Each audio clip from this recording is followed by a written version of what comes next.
Political picture. ఇంట్లో సరుకులు లేక ఉపవాసాలుంటుంటే ఎవడో వచ్చి ఆమ్లెట్ కావాలన్నాడంట. వరదొచ్చి ఊరంతా కొట్టుకుపోతుంటే దండే మీద బట్టలు తీయడం మర్చిపోయానని ఎవడో వెనక్కి పరుగు పెట్టాడంట. వాడెవడో రోడ్డు మీద కత్తితో పొడుస్తూ ఉంటే క్రికెట్ స్కోర్ ఎంత అని అడిగాడట మరొకడు. రైలు పట్టాలు తప్పి రాకపోకలన్నీ ఆగిపోతే రావులపాలెంకి టికెట్ ఇవ్వమన్నాడంట ఇంకొకడు. సడన్గా మిడ్ నైట్ టపాసులు పేల్చి ఏంటంటే నేనెప్పుడు కాలిస్తే అప్పుడే దీపావళి అన్నాడంట మన బ్రహ్మిలాంటోడు. ఏంటివని అనుకోకండి, పవన్ భయ్య ట్విట్టర్లో ట్వీట్లు చూసి జనంలో పేలుతున్న సెటైర్లివి. వేళ కాని వేళ ఇంటికి అతిథి వచ్చినట్లు సోషల్ నెట్వర్క్లో సడన్ ట్వీట్లు పేల్చాడు పవర్ స్టార్.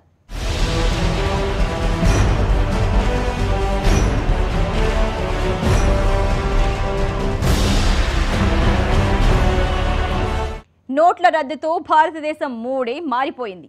కనీసం కలలో కూడా ఏటీఎంలు డబ్బులు రాల్చడం లేదు. కొత్తగా వచ్చిన ఈ చెత్త సిచ్యువేషన్తో భారతీయుడు ఫ్రస్ట్రేషన్లో ఉన్నాడు.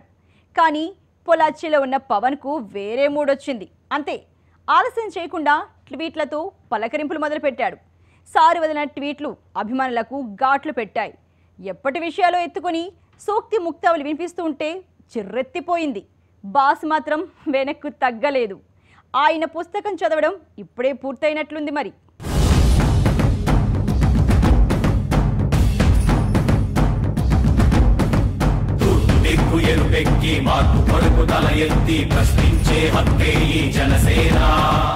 నోట్ల రద్దు అంటూ బ్లాక్ మనీ బాంబు పిలిచాడు మోడీ. లైన్లో వ్యవహారం చెప్పడానికి మీడియాను మేనేజ్ చేశాడు. కానీ చెప్పింది చేయించలేక బ్యాంకులను మాత్రం మేనేజ్ చేయలేకపోయారు. దారి తప్పి కొత్త నోట్లు, నల్లధనానికి కొత్త కేర్ ఆఫ్ అడ్రస్ చెబుతూ బడాబాబుల కన్నాల్లోకి వెళ్లిపోతూ ఉంటే ఆపలేకపోయారు. దాంతో సామాన్యుడికి పైసా దొరక్క అల్లాడిపోతున్నాడు. ఖర్చుల కోసం రోజూ వెతుక్కునే అభాగ్యులు అవి దొరక్క గిరగిల్లాడుతున్నారు. ఇలాంటి కొత్త చెత్త సిచ్యువేషన్తో జనసేనాని ట్విట్టర్ కత్తి పట్టుకుని యుద్ధానికి దిగాడు.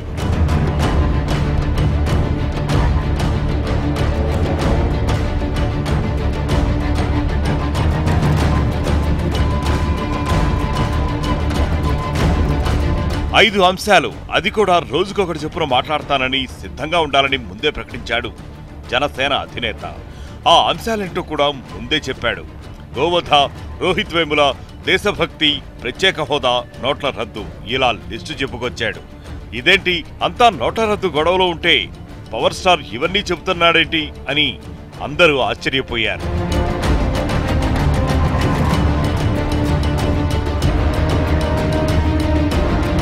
ప్రశ్నలు వేయకపోతే వేయలేదన్నారు. మీరు ప్రశ్నలు వేసినప్పుడు సమాధానాలు చెప్పకపోతే అదేంటన్నారు.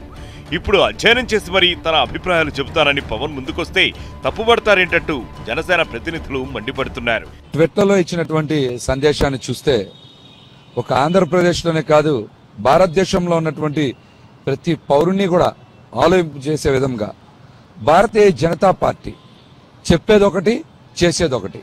తన సొంత రాష్ట్రాల్లో కూడా ఈరోజు గోవధని నిషేధించలేకపోయింది అనేటువంటి విషయాన్ని పవన్ కళ్యాణ్ గారు సూటిగా చెప్పడం జరిగింది. కాబట్టి ఆ విషయం మీద భారతదేశంలో ప్రతి పౌరుడు కూడా తప్పనిసరిగా ఆలోచించ తీరాలి. అట్లాగనే భారతీయ జనతా పార్టీని కూడా తప్పనిసరిగా ఈ అంశం మీద ప్రశ్నించాలనేటువంటి విధానంతోనే వారు ట్వీట్ చేయడం జరిగిందని. ఈ ట్వీట్ల గాయాలకు గురయ్యే బీజేపీతో సహా ఇతర రాజకీయ పార్టీలన్నీ ఆయన చెప్పే విషయం పక్కన పెడితే సందర్భం ఇది కాదని పెద్దగానే చివాట్లు పెట్టాయి. అందరూ విమర్శలు చేసినా పవన్ మాత్రం తాను చెప్పిన షెడ్యూల్ ప్రకారం ట్వీట్ చేసుకుంటూ వెళ్లిపోయాడు.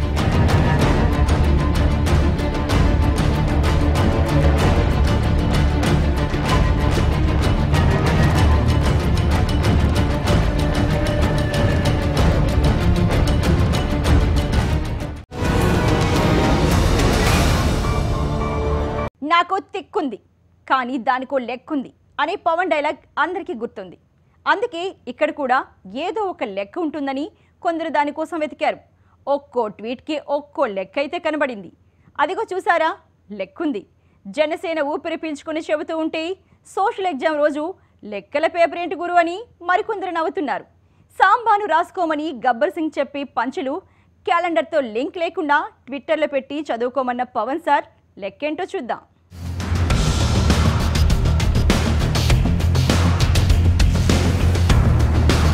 గోవధ మూగ జీవాలను హింసించకూడదనే సూత్రంతో బీజేపీ దాని అనుబంధ సంఘాలన్నీ దీనిపై ప్రచారం చేస్తుంటాయి. ఈ మధ్య అయితే హింసిస్తున్నారనే ఆరోపణలతో దొరికిన వాళ్ళని వీళ్లే హింసించే పని కూడా పెట్టుకున్నారు. బీహార్ ఎన్నికల సమయంలో ఇలాంటి ఘటనలే జరిగాయి. దీనిపై దేశమంతా ఆందోళనలు జరిగాయి. గోవధ చేస్తున్నారనే నెపంతో దళితులను హింసించిన ఘటనలైతే పెను దుమారం రేపాయి. ఇవన్నీ బీహార్లో బీజేపీకి చేదు అనుభవాన్నే మిగిల్చాయి. ఆ తర్వాత గోవులను తరలించేవారిని అడ్డుకోవడం లాంటి ఘటనలే తప్పితే దాడి చేసినవి తక్కువేనని చెప్పుకోవాలి.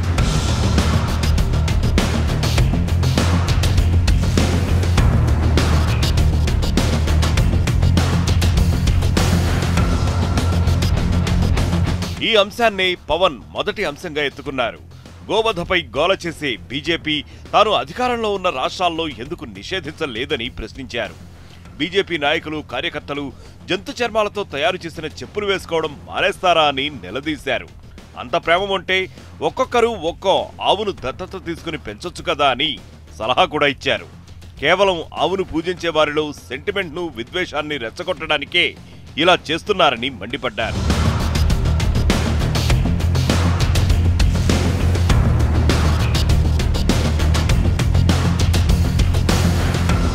ఇక్కడ పవన్ క్లియర్ గా మైనారిటీలనే టార్గెట్ చేసినట్లు కనబడుతోంది. గోవధ నిషేధం అనే బీజేపీ నినాదం హిందువుల్లో సెంటిమెంట్ రెచ్చగొట్టేది అయితే, దాన్ని విమర్శించే వాదం మైనారిటీలను, దళితులను రెచ్చగొట్టే విధంగా ఉంటుంది. ఈ వర్గాలను లక్ష్యంగా పెట్టుకునే పవన్ ఈ అంశాన్ని ఎంచుకున్నట్లు అర్థమవుతోంది. గోమాంసం, గోవాలో గోమాంసం చేయొచ్చు కదా, ఇంకో చోట చేయొచ్చు కదా. దానికి ఇప్పుడు ఆయన రేపు పొద్దున చేసే రాజకీయాలకు, ఆయన రాజకీయాల్లో నిలబడడానికి వచ్చేదానికి రిలవెన్స్ లేదు. దాన్ని కూడా ఏదో బీజేపీకి వ్యతిరేకంగానో, బీజేపీని నేను టార్గెట్ చేశానని చెప్పుకోవడానికి ఉపయోగపడుతుంది ఇప్పుడు మొదటి రెండు విషయాలు కూడా. రెండో అంశం రోహిత్ వేముల. సెంట్రల్ యూనివర్సిటీలో బీజేపీ విద్యార్థి సంఘం ఏబీవీపీ వారితో ఘర్షణలు, ఆ తర్వాత వారు కోర్టుకు వెళ్లడం, ఆ ఆదేశాలు అంటూ యూనివర్సిటీ పాలకవర్గం రోహిత్ తదితరులను సస్పెండ్ చేయడంతో మొదలైన ఆందోళన చివరకు ఎమోషనల్ సీక్వెన్స్ తో రోహిత్ ఆత్మహత్యకు దారితీసింది. దీనిపై దేశవ్యాప్తంగా చర్చ జరిగింది. రాహుల్, కేజ్రీవాల్ లాంటి వాళ్లు కూడా యూనివర్సిటీకి వచ్చారు.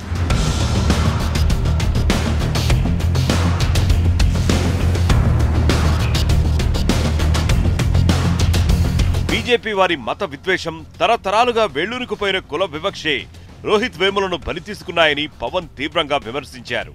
వివక్షతో బాధపడుతున్న రోహిత్ ను పాలకవర్గం చర్యలు మరింత క్షోభపెట్టాయని, అందుకే ఆత్మహత్య చేసుకున్నాడని పవన్ మండిపడ్డారు. ఇది నేరుగా దళితులను టచ్ చేసే విధంగా తీసుకున్న వైఖరిగా కనపడుతోంది.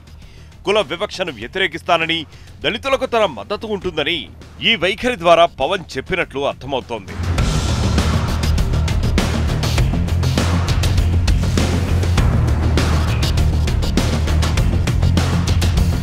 దళిత సామాజిక వర్గాన్ని ఆకర్షించే ఉద్దేశంతో ఒకవేళ ఆయన ట్వీట్ చేసి ఉండొచ్చు, కానీ ఆయన ఆ ట్వీట్ చేయటం అది సంఘటన జరిగిన వెంటనే కానీ ఆయన మాట్లాడి ఉంటే సంవత్సరం రోజులకు కూడా ఆ కుటుంబానికి ఏమీ న్యాయం జరగలేదు, ఆ విషయం మీద ప్రభుత్వం సరైన చర్యలు తీసుకోలేదు, సరైన విధానం అవలంబించలేదని చెప్పుంటే ఈరోజు ఆయన చేసిన స్టేట్మెంట్కు ఫాలోఅప్గా ఉండేది, చాలా విలువ వచ్చి ఉండేది. ఈ మధ్య జాతీయ గీతాన్ని సినిమా థియేటర్లలో కూడా ప్రదర్శించాలని, అందరూ నిలబడాలంటూ న్యాయస్థానం ఆదేశించింది. కొన్ని చోట్ల జాతీయ గీతాన్ని గౌరవించనట్లుగా కనపడిన చోట కొందరు దాడులు కూడా చేశారు. అలాగే జేఎన్యూలో కన్హయ్య గొడవ కూడా దేశభక్తి చుట్టూనే తిరిగింది. ఆ వివాదంలో విద్యార్థి యూనియన్ను సమర్థించిన వారిని దేశద్రోహులుగా చిత్రించే వ్యవహారం నడిచింది. బీజేపీ తన విధానాన్ని వ్యతిరేకించే వారికి దేశభక్తి లేదనే విమర్శలు చేయటం పరిపాటైపోయింది. ఇవే అంశాలను పవన్ ప్రస్తావించారు. మేధావుల్లోని ఒక వర్గం బీజేపీ దేశభక్తి నిర్వచనాన్ని ప్రశ్నిస్తోంది. వారి మద్దతు కూడగట్టడానికే పవన్ ఈ అంశాలన్నీ లేవనెత్తినట్లు భావిస్తున్నారు.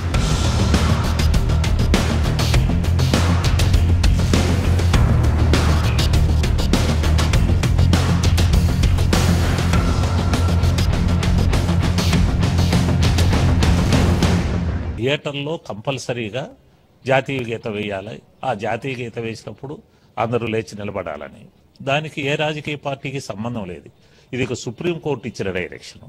మరి ఆయన ఎవరిచ్చిన సలహా మేరకు దాన్ని గురించి ట్వీట్ చేశారో తెలియదు, కానీ బట్ ఆయన నేరుగా సుప్రీంకోర్టును విమర్శించదలుచుకున్నారా, లేకుంటే ఇది చెప్పడం తప్పనుకున్నారా అనేది కూడా అర్థం కాని పరిస్థితి. ప్రత్యేక ప్యాకేజీలో ప్రత్యేకం ఏమీ లేదని తేల్చేశారు. హామీ ఇచ్చి హోదా ఇవ్వకుండా ద్రోహం చేశారని బీజేపీపై పవన్ మండిపడ్డారు. ఇప్పటికే దానిపైనే సభలు కూడా పెట్టారు. అక్కడ చెప్పినవే ఇక్కడ కూడా చెప్పారు. కాకపోతే గత చరిత్రలోకి వెళ్లి కొందరు త్యాగాలు చేశారంటూ ప్రస్తావన తెచ్చారు. టీడీపీ బీజేపీ కూటమికి ఏపీలో అత్యంత గట్టిగా దెబ్బతీసే అంశం ఏదైనా ఉందంటే అది ప్రత్యేక హోదానే. అలాంటి అంశాన్ని అంకుశంగా మార్చుకునే పనిలో ఉన్నాడు పవన్.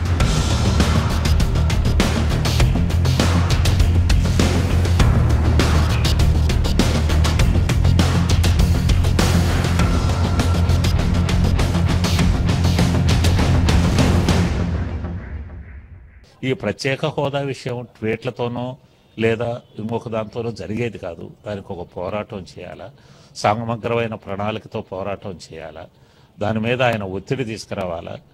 ఇంకా ఆయన చెప్పిన విధంగా ఈ ప్రత్యేక హోదా కోసం కేంద్ర ప్రభుత్వంతో పోరాడతాననే విషయంలో సరే పూర్తిగా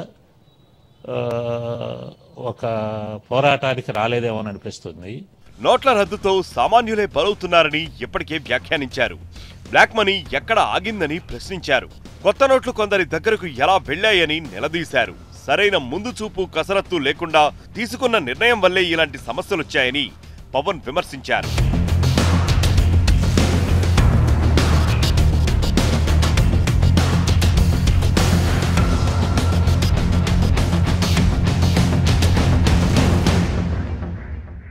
ఇలా ఒక్కో అంశంపై తన అభిప్రాయాలను ట్విట్టర్ ద్వారా రోజుకొకటి వెలుబుచ్చుతూ పవన్ ఈ వారం వార్తల్లో ఉన్నారు.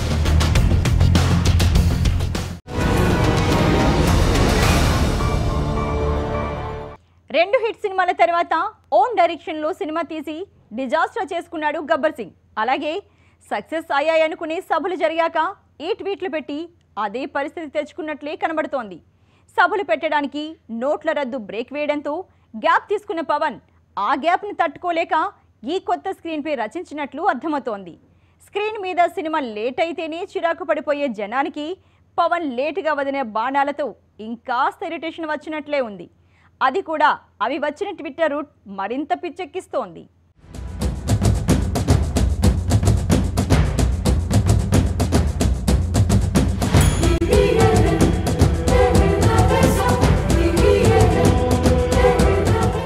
ఎన్నికలైపోయాక పవన్ సైలెంట్ అయిపోయాడు. రాజధాని భూ సమీకరణ వివాదం సమయంలోనే మళ్లీ ఎంటర్ అయ్యాడు. ఆ తర్వాత ట్వీట్లతోనే హీట్ పుట్టించాడు. అభిమాని ఆత్మహత్య ఎమోషన్ ఏమో తెలియదు గాని సడన్ గా తిరుపతిలో సభ పెట్టాడు. ఆ తరువాత వరుసగా ఉంటాయని చెప్పాడు. అలాగే కాకినాడ, అనంతపురాల్లో సభలు సక్సెస్ఫుల్ గా నడిపించాడు. ఓటు హక్కు ఏలూరుకు మార్చుకున్నాడు. వచ్చే ఎన్నికల్లో పోటీ చేస్తానని చెప్పాడు. డైరెక్ట్ గా కాకపోయినా అటు ఏలూరు ఇటు అనంతపురం రెండు చోట్ల పోటీ చేస్తానని సిగ్నల్స్ ఇచ్చాడు.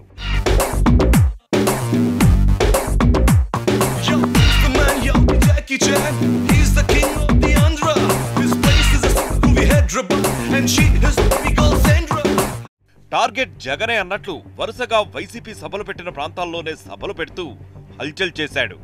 ఉత్తరాంధ్రలో టూర్ ఫిక్స్ అయిన టైంలో జయలలిత మరణించడంతో వాయిదా వేసినట్లు చెప్పారు. అంతే, మళ్లీ గ్యాప్ వచ్చేసింది. నోట్ల రద్దు టెన్షన్లోనే జనమంతా ఉన్నారు. ఇలా అయితే తమను మర్చిపోతామనుకున్నారో లేదా అలా అని ఎవరైనా సలహా ఇచ్చారో తెలియదు గాని ఈ ట్వీట్ల హడావిడి మొదలెట్టాడు.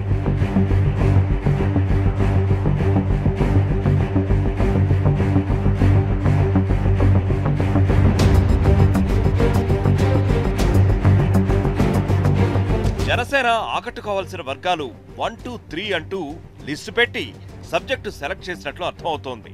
అలాగే వరుసగా ఒక్కో రోజు ఒక్కో కథనంతో ఈ వారం అంతా జనంలోనే జనసేన అనే టాక్ నడుస్తుందని ప్లాన్ చేసినట్లు తెలుస్తోంది. పైగా ఒక్కో సబ్జెక్టుపై జనసేన విధానాన్ని అధికారికంగా చెప్పినట్లు ఉంటుంది. సభలు పెట్టడానికి ఇబ్బంది, మరోవైపు షూటింగ్ బిజీ, రెండింటికి కలిసొచ్చేలా ట్విట్టర్ పిట్టను పట్టుకుని కబుర్లు మొదలెట్టేశాడు. కాకపోతే ఏం చెప్పాడనే దానికంటే ఇప్పుడు చెప్పాడేంట్రా అనుకోవడమే ఎక్కువగా వినపడుతోంది. మైలేజ్ కోసం జనసేన వేసిన ప్లాన్ వారి చెవుల్లో క్యాబేజీ పువ్వు పెట్టినట్టే ఉంది. సినిమా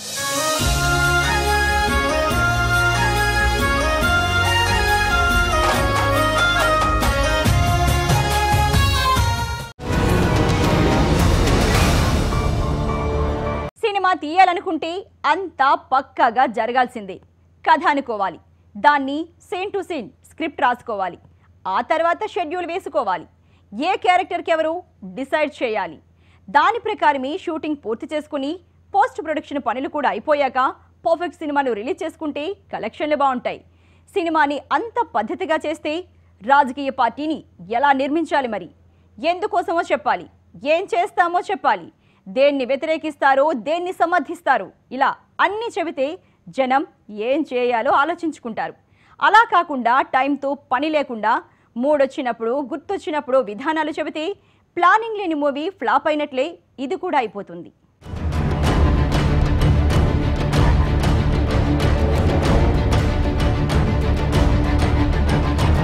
పార్టీ పెట్టాక ప్రణాళిక సిద్ధాంతం ప్రకటించాలి.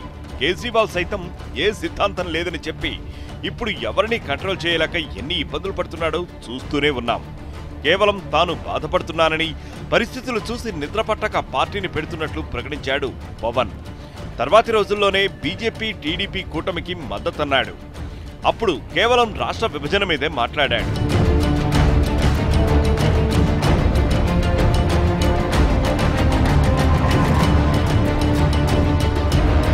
అప్పటి నుంచి ఇప్పటి వరకు తమ పార్టీ సిద్ధాంతాలేంటో విధానాలేంటో ప్రకటించకుండా ఆయా సందర్భాల్లో ఆయన చెప్పిన మాటలే మనం సాంబాల్లా రాసుకొని విశ్లేషించుకోవాల్సి వస్తోంది.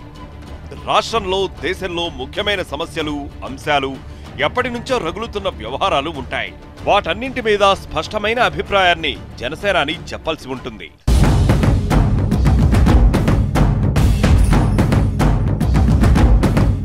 తమ పార్టీ విధానాన్ని ప్రకటిస్తూ అందులో భాగంగా గోవధ, రోహిత్ వేముల వంటి అంశాలను ప్రస్తావిస్తే జనం అర్థం చేసుకునేవారేమో.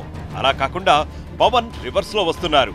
అదే సమస్యలు సృష్టిస్తుందని విమర్శకులు కూడా భావిస్తున్నారు.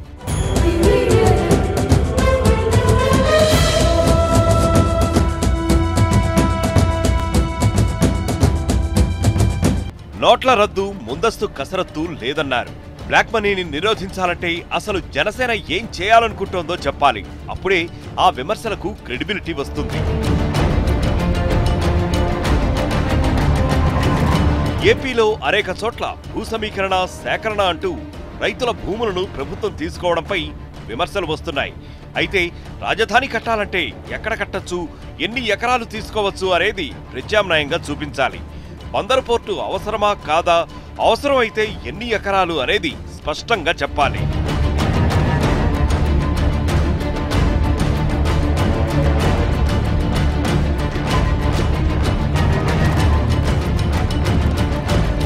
జగన్ అక్రమాస్తుల కేసులో ఉన్నారు.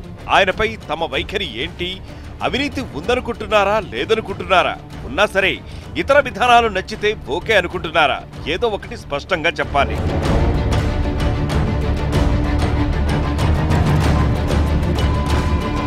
పార్టీల నుంచి నేతలు ఫిరాయిస్తున్నారు. ఈ పరిస్థితిపైన, ఫిరాయింపు నిరోధక చట్టం పైన క్లియర్ కట్ గా సూటిగా అభిప్రాయాన్ని చెప్పాలి.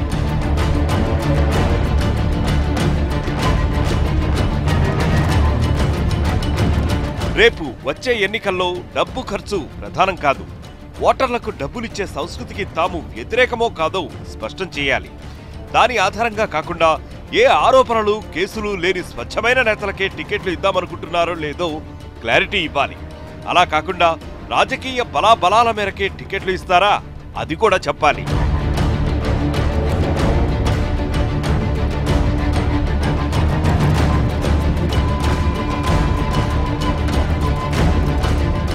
రాజకీయాల్లోకి రావాల్సి అనుకున్న వ్యక్తి ఏదైనా సరే సిద్ధాంతాలతో పాటు రేపు ఆయన రాజకీయాల్లో పోటీ చేస్తానని చెప్పినప్పుడు ప్రజల్లో ఓటు ఆకర్షించే విధంగా ప్రజలకు ఈయనతో పాటు మనం నడవాలా, ఈయనతో పాటు మనం నడిస్తే మనకు మేలు జరుగుతుంది, సమాజానికి మేలు జరుగుతుంది, మనం ఈయన ఓటేసి గెలిపించుకుంటే ఈయన నేతృత్వంలో రాష్ట్రం బాగుపడుతుంది, మనం అందరం సుఖ సంతోషాలతో ఉంటామనే విధంగా తను చేసే ప్రతి కదలిక, ప్రతి స్టేట్మెంట్ ఉండాలన్నది నా ఉద్దేశం. ఆ దిశగా పవన్ కళ్యాణ్ గారు ఇంకా ఆలోచించి ఆయనకుండే ప్రజాకర్షణతో పాటు ఆయన సిద్ధాంతాలతో పాటు ప్రజలతో మమైకే విధంగా ఆయన పోరాటం చేయాలని, ఆంధ్ర రాష్ట్రానికి మంచి పరిస్థితులు వచ్చేందుకు ఆయన వంతు కృషి చేస్తే మేమందరం సంతోషిస్తాం. కాపులకు రిజర్వేషన్లు అవసరమా కాదా, ఎస్సీ వర్గీకరణ మంచిదా కాదా, ఇలాంటి సమస్యలు ఎన్నో ఉన్నాయి. వీటన్నింటిపైన విధానపరమైన వైఖరిని జనసేన చెప్పాల్సి ఉంటుంది. తప్పించుకోవడానికి చూస్తే రాజకీయ ముఖచిత్రంపై నుంచి వారు కూడా తప్పుకోవాల్సిన పరిస్థితులు వచ్చేలా ప్రత్యర్థులు ఊహాలు పన్నుతారు.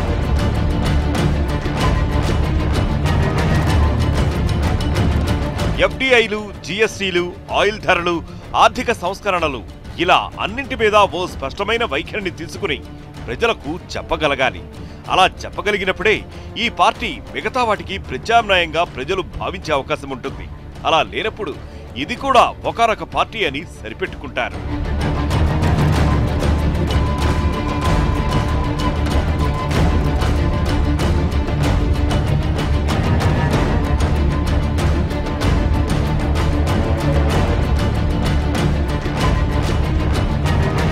అన్నింటిపై మీ వైఖరిని, విధానాన్ని ప్రకటించినప్పుడు చరిత్రను తడిమినా ఎవ్వరూ తప్పుబట్టరు. అలా కాకుండా అభిప్రాయాలను ఇన్స్టాల్మెంట్స్ లో, అది కూడా పాత విషయాలపైనే చెబితే పరిస్థితి ఇలాగే ఉంటుంది.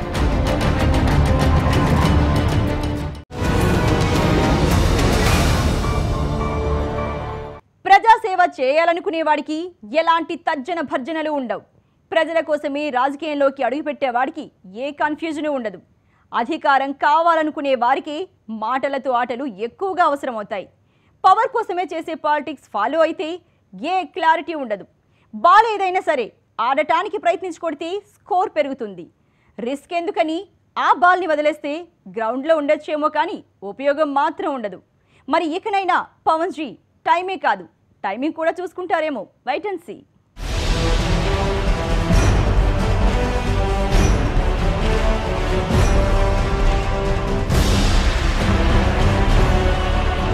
ఇది ఇవాల్టి political picture. Keep watching HM TV.